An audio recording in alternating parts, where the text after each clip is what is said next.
ಲಂಗು ಲಗಾಮಿಲ್ಲದಂತೆ ಆಗಿರುವಂತಹ ಮೈಕ್ರೋ ಫೈನಾನ್ಸ್ಗಳಿಗೆ ಮೂಗುದಾರ ತೋಡಿಸೋದಕ್ಕೆ ಅಂತ ಇದೀಗ ಜಿಲ್ಲಾಡಳಿತ ಮುಂದಾಗ್ತಾ ಇದೆ. ಮೈಕ್ರೋ ಫೈನಾನ್ಸ್ಗಳ ಕಡಿವಾಣಕ್ಕೆ ಈಗ ಖಡಕ್ ರೂಲ್ಸ್ಗಳನ್ನು ಬೆಂಗಳೂರು ಜಿಲ್ಲಾಡಳಿತ ತರ್ತಾ ಇದೆ. ಬೆಂಗಳೂರು ಜಿಲ್ಲಾಡಳಿತ ಹೆಲ್ಪ್ ಲೈನ್ಗಳನ್ನು ಈಗಾಗಲೇ ಆರಂಭ ಮಾಡಿರುವಂಥದ್ದು. ಇನ್ನು ಹೆಲ್ಪ್ ಲೈನ್ ಆರಂಭ ಮಾಡ್ತಾ ಇದ್ದಂತೆ ಕಳೆದ 3 ದಿನಗಳಿಂದಲೂ ನಿರಂತರವಾಗಿ ಕರೆಗಳು ಬರ್ತಾ ಇದೆ. ಬೆಂಗಳೂರು ನಗರ ವ್ಯಾಪ್ತಿಯಲ್ಲಿ 1 ದೂರು ದಾಖಲಾಗಿದೆ. ಉಳಿದಂತೆ ಬೇರೆ ಬೇರೆ ಜಿಲ್ಲೆಗಳಿಂದಲೂ ಕೂಡ ಅನೇಕ ಕರೆಗಳು ಬರ್ತಾ ಇದೆ. ಮೈಕ್ರೋ ಫೈನಾನ್ಸ್ಗಳಿಂದ ಆಗ್ತಾ ಇರುವಂತಹ ಕಿರುಕುಳಕ್ಕೆ ಸಂಬಂಧಪಟ್ಟಂತೆ ಅನೇಕ ಜಿಲ್ಲೆಗಳಿಂದ ಈಗ ದೂರುಗಳು ದಾಖಲಾಗ್ತಾ ಇದೆ. ಇನ್ನು ರಾಜ್ಯ ಸರ್ಕಾರ ಇದಕ್ಕೆ ಸಂಬಂಧಪಟ್ಟಂತೆ ಹೆಲ್ಪ್ ಲೈನ್ ಕೂಡ ಆರಂಭ ಮಾಡಿತ್ತು. ಕಳೆದ 3 ದಿನಗಳಿಂದ ನಿರಂತರವಾಗಿ ಕರೆ ಮಾಡಿ ದೂರು ಕೊಡ್ತಾ ಇದ್ದಾರೆ. ಬೆಂಗಳೂರು ನಗರ ವ್ಯಾಪ್ತಿಯಲ್ಲಿ ಈಗಾಗಲೇ 1 ದೂರು ದಾಖಲಾಗಿದೆ. ಮೈಕ್ರೋ ಫೈನಾನ್ಸ್ಗಳ ಕಿರುಕುಳಕ್ಕೆ ಸಂಬಂಧಪಟ್ಟಂತೆ ಈಗಾಗಲೇ 1 ದೂರು ಕೂಡ ದಾಖಲಾಗಿರುವಂಥದ್ದು. ವಿಪತ್ತು ನಿರ್ವಹಣಾ ಕಂಟ್ರೋಲ್ ರೂಮ್ ಈ ನಂಬರ್ಗೆ ಕರೆ ಮಾಡಿ ಅನೇಕರು ತಮಗಾಗ್ತಾ ಇರುವಂತಹ ಸಮಸ್ಯೆಗಳನ್ನು ಹೇಳ್ಕೊಳ್ತಾ ಇದ್ದಾರೆ. ಅದೇ ರೀತಿಯಾಗಿ ಮೈಕ್ರೋ ಫೈನಾನ್ಸ್ಗಳ ವಿರುದ್ಧ ಪ್ರಕರಣಗಳನ್ನು ಕೂಡ ದಾಖಲು ಮಾಡ್ತಾ ಇದ್ದಾರೆ. ರಾಜ್ಯದಲ್ಲಿ ಮೈಕ್ರೋ ಫೈನಾನ್ಸ್ ಹಾವಳಿ ತಡೆಗೆ ಈಗಾಗಲೇ ಸುಗ್ರೀವಾಜ್ಞೆ ಜಾರಿ ಆಗ್ತಾ ಇದೆ. ರಾಜ್ಯಪಾಲರು 1-2 ದಿನದಲ್ಲಿ ಅಂಕಿತವನ್ನು ಹಾಕುವಂತಹ ಸಾಧ್ಯತೆಗಳಿರುವಂತದ್ದು. ಒಂದು ಹೆಲ್ಪ್ ಡೆಸ್ಕ್ ಅನ್ನು ಓಪನ್ ಮಾಡಿದೆ.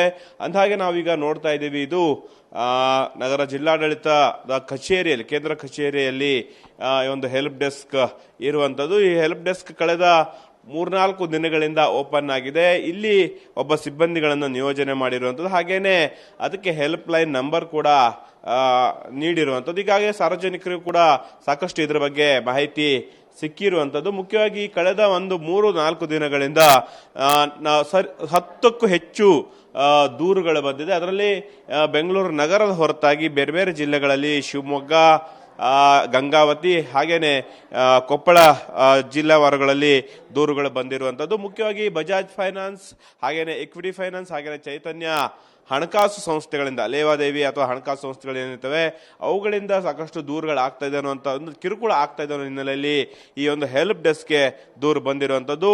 4 ಲಕ್ಷ ರು ಹಾಗೇನೆ 2 ಲಕ್ಷ ರು ಹಾಗೇನೆ 1 ಲಕ್ಷ ರು ಹಾಗೇನೆ 70-75 ಸಾವಿರ ಸಾಲ ಪಡೆದಂತಹ ಜನರೇನಿರ್ತಾರೆ ಅವರು ನಮಗೆ ಫೈನಾನ್ಸ್ ಸಂಸ್ಥೆಗಳಿಂದ ಅಥವಾ ಏಜೆಂಟ್ಗಳಿಂದ ಸಾಕಷ್ಟು ದೂರುಗಳು ಸಾಕಷ್ಟು ಕಿರುಕುಳ ಆಗ್ತಾ ಇದೆ ಅನ್ನೋ ಹಿನ್ನೆಲೆಯಲ್ಲಿ ಹೆಲ್ಪ್ ಡೆಸ್ಕ್ಗೆ ದೂರನ್ನು ನೀಡಿದ್ದಾರೆ.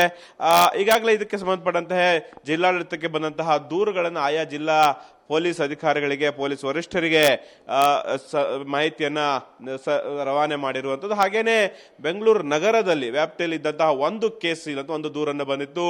ಅದನ್ನು ಕೂಡ ಇಲ್ಲಿನ ಪೊಲೀಸ್ ಇಲ್ಲಿನ SP ಅವರಿಗೂ ಕೂಡ ಅದನ್ನ ಪ್ರಕರಣವನ್ನು ಹಸ್ತಾಂತರ ಮಾಡಿರುವಂಥದ್ದು. ಹಾಗಾಗಿ ಒಂದು ಹಂತದಲ್ಲಿ ಸುಮಾರು ಬೆಂಗಳೂರು ವ್ಯಾಪ್ತಿಯಲ್ಲೇ 370ಕ್ಕೂ ಹೆಚ್ಚು ಗಿರಿವಿ ಅಥವಾ ಹಣಕಾಸು ಸಂಸ್ಥೆಗಳು, ಲೇವಾದೇವಿ ಸಂಸ್ಥೆಗಳು RBI ರೂಲ್ಸ್ ಅಡಿ ಬೇರೆ ಬೇರೆ ಒಂದು ಸರ್ಕಾರದ ನಿಯಮಗಳ ಅಡಿಯಲ್ಲಿ ರಿಜಿಸ್ಟರ್ ಅನ್ನ ಮಾಡ್ಕೊಂಡಿದ್ದೇವೆ. ನೋಂದಣಿ ಆಗಿರುವಂತಹ ಸಂಸ್ಥೆಗಳು 370ಕ್ಕೂ ಇದೆ ಅನ್ನುವಂಥ ಮಾಹಿತಿ ಇದೆ. ಆದರೆ ಅನಧಿಕೃತವಾಗಿ ವಾರದ ಬಡ್ಡಿ, ದಿನದ ಬಡ್ಡಿಯನ್ನು ನೀಡುತ್ತಾ ಅಲ್ಲೇ ಹಣಕಾಸುಗಳ ಬಡ್ಡಿ ವಹಿವಾಟು ನಡೆಸಂತಹ ಅವರ ಬಗ್ಗೆ ಇನ್ನೂ ಕೂಡ ಸ್ಪಷ್ಟವಾದ ಮಾಹಿತಿಗಳಿನ್ನೂ ಕೂಡ ಸಿಕ್ಕಿಲ್ಲ. ಜಿಲ್ಲಾಡಳಿತ ನಿಟ್ಟಿನಲ್ಲಿ ಮಾಹಿತಿಗಳನ್ನು ಕೂಡ ಕಲೆ ಹಾಕುವಂತ ಪ್ರಯತ್ನ ಮಾಡ್ತಾ ಇದೆ. ಸಾರ್ವಜನಿಕವಾಗಿ ದೂರುಗಳು ಸ್ವಲ್ಪ ಕಡಿಮೆ ಆಗಿ ಬರ್ತಾ ಇದೆ ಅಂತ ಹೇಳ್ಬೋದು. ನಾವು ವಿಜುವಲ್ ಅಲ್ಲಿ ನೋಡ್ತಾ ಇದ್ದೀವಿ, ದಿನಕ್ಕೆ 1 ಅಥವಾ 2 ಕಾಲ್ಸ್ಗಳು ಮಾತ್ರ ಬರ್ತವೆ ಅನ್ನೋದು. ಜನರು ಯಾಕೆ ಈಗ ದೂರುಗಳನ್ನು ನೀಡಲಿಕ್ಕೆ ಹಿಂದೇಟು ಹಾಕ್ತಿದ್ದಾರೆ ಅನ್ನುವಂಥ ಪ್ರಶ್ನೆಗಳು ಕೂಡ ಇದೆ.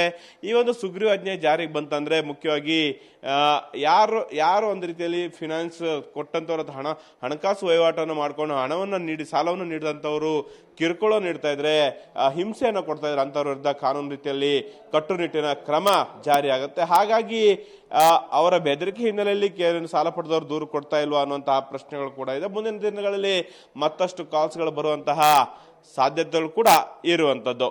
ಕ್ಯಾಮರಾಮನ್ ನದಾಫ್ ಜೊತೆ ಗಣೇಶ್ ಹೆಗಡೆ, TV5 ಬೆಂಗಳೂರು.